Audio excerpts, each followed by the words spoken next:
আসসালামু আলাইকুম প্রিয় দর্শক, কেমন আছেন? তো আমি এখন যেখানে আছি এটা হলো যে আপনার মাছদানা। এই যে আমি আপনাদের দেখাই, আসেন। এই যে দেখতেছেন এটা হলো মাছদানা সুইচ। এটা হলো মাছদানা সুইচ। এখন জোয়ার, এই জোয়ার প্রতিদিন দুইবার তিনবার, প্রতিদিন দুইবার তিনবার আসে। এই যে দেখেন, এই এলাকাটা দেখেন, মানে প্রকৃতি এত সুন্দর বলার বাহিরে। অনেকদিন পর আসলাম আমি এখানে, ভাবলাম একটা ভিডিও করি। তো আজকে আপনাদেরকে আমি একদম সাগরের কাছে নিয়ে যাব। সাগর না, ধরেন এটা একটা নদী। তো মামা, আসসালামু আলাইকুম, কেমন আছেন? আপনার কথা থাকতে পারছি। কি অবস্থা? আপনি ভালো? মনে তো পরিস্থিতি ভালো না। হ্যাঁ, কিছু তো পর্যন্ত লাগাইছে আমার বাড়িটা।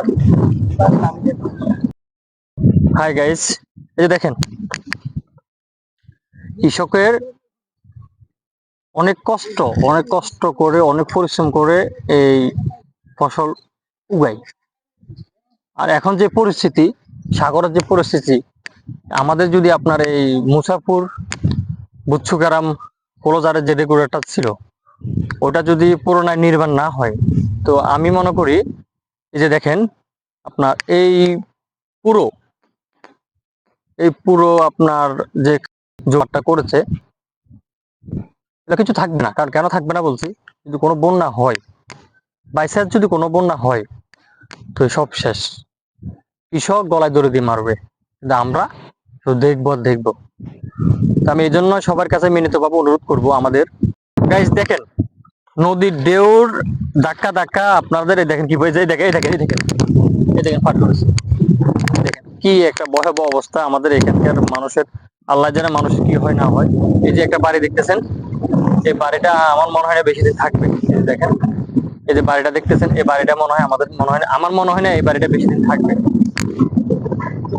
আমরা খুব কষ্টে আছি এবং খুব অসহায়ের মতন এই জীবনযাপন করতেছি। এই নদীর ভাঙনের রক্ষা করতে হলে আমাদের একটাই কাজ করতে হবে, মুসাফুর রেগুলেটরটা আমাদেরকে অতি দ্রুত এটা ঠিক করতে হবে।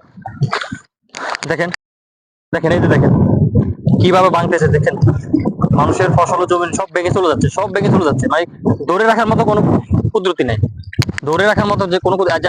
আরেকটা বিষয় আমি আপনাদেরকে বলি, এই যে দেখেন, এই যে দেখতেছেন, এই যে দেখতেছেন আপনারা, এগুলো সব প্রজেক্ট ছিল। এইগুলো সব মাছের খামার ছিল, মানুষের খামার বাড়ি ছিল। এই যে ওই যে একটা ঘর দেখতেছেন, ওই যে ঘরটা, এই ঘরটা আপনার ওই এটা দড়ি এই পর্যন্ত, এটা একটা আপনার প্রজেক্ট ছিল। আর নদী ছিল আরো ধরেন 1 কিলোমিটার ওদিক।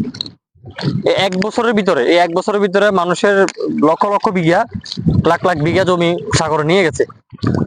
তো এই মানুষগুলো কোথায় যায়, থাকবে বা কি করবে আমি জানি না।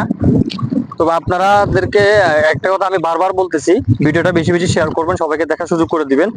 আর বিষয়টা হলো, যতদিন না পর্যন্ত আমাদের মুসাফুর আপনার রেগুলার কাজ সম্পূর্ণ না হবে, ততদিন পর্যন্ত আমাদের সরাজারি মানুষ, কোম্পানিগঞ্জের মানুষ সবাই আমরা আতঙ্কের ভিতরে থাকবো।